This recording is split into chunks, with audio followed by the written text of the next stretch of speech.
Brazil Zhao பாலோ மாநிலத்தில் வின்ஹெடோ நகரில் சென்று கொண்டிருந்த வியோபாஸ் 2283 என்ற விமானம் நிலை தடுமாறி கீழே விழுந்து வெடித்துள்ளது.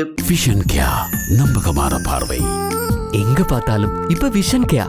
திடீரென நடுவானில் நிலை தடுமாறிய விமானம் வின்ஹோடோ நகரில் உள்ள வீடுகளின் மீது தலைகீழாக கவிழ்ந்து விபத்துக்குள்ளானது. விழுந்த சில நொடிகளிலேயே விமானத்தின் பெரும் பகுதியொன்று தீப்பிடித்து எரிய ஆரம்பித்துள்ளது. பின்னர் அதிலிருந்து கரும்புகை வெளியேறியுள்ளது. பிரேசில் ஊடகங்கள் வெளியிட்டுள்ள செய்தியின்படி 62 பேர் பயணித்த அந்த விமானம் செங்குத்தாக கீழே விழுந்து வெடித்து சிதறியமையால் அனைவரும் சம்பவ இடத்திலேயே உயிரிழந்துள்ளதாக தகவல்கள் வெளியாகியுள்ளன.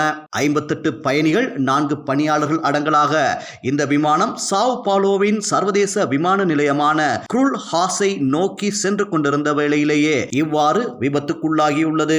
ஆனால் இந்த விபத்துக்கான காரணம் என்னவென்று இதுவரையில் எந்த தகவலும் வெளியாகவில்லை.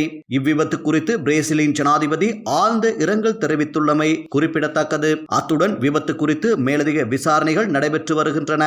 சீனா ராக்கெட் 300 துண்டுகளாக சிதறி விண்வெளி குப்பையாக மாறி இருப்பதாக தெரிவிக்கப்பட்டுள்ளது. சீனாவின் மிகப்பெரிய இணைய சேவைக்கான திட்டமான 18 குயின் ஃபேன் செயற்கைக்கோள் தொகுப்பை ஏவிய லாங் மார்ச் 6A ராக்கெட் வெடித்து சிதறியதில் 300க்கும் அதிகமான விண்வெளி குப்பைகள் உருவாகியுள்ளது என்று அமெரிக்காவின் விண்வெளி கண்காணிப்பு நிறுவனம் தெரிவித்துள்ளது.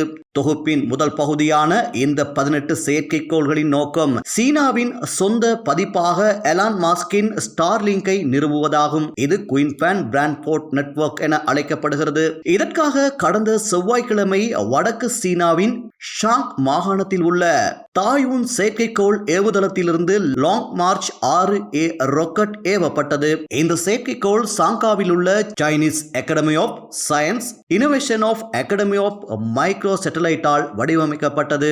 லாங் மார்ச் 6A ராக்கெட் விண்வெளியில் வெடித்து சிதறி 300க்கும் மேற்பட்ட குப்பைகளாக மாறியுள்ள நிலையில் அவை பூமியின் சுற்றுப்பாதையில் இருப்பதை கண்காணிக்க முடியும் என அமெரிக்காவின் விண்வெளி கண்காணிப்பு நிறுவனம் தெரிவித்துள்ளது.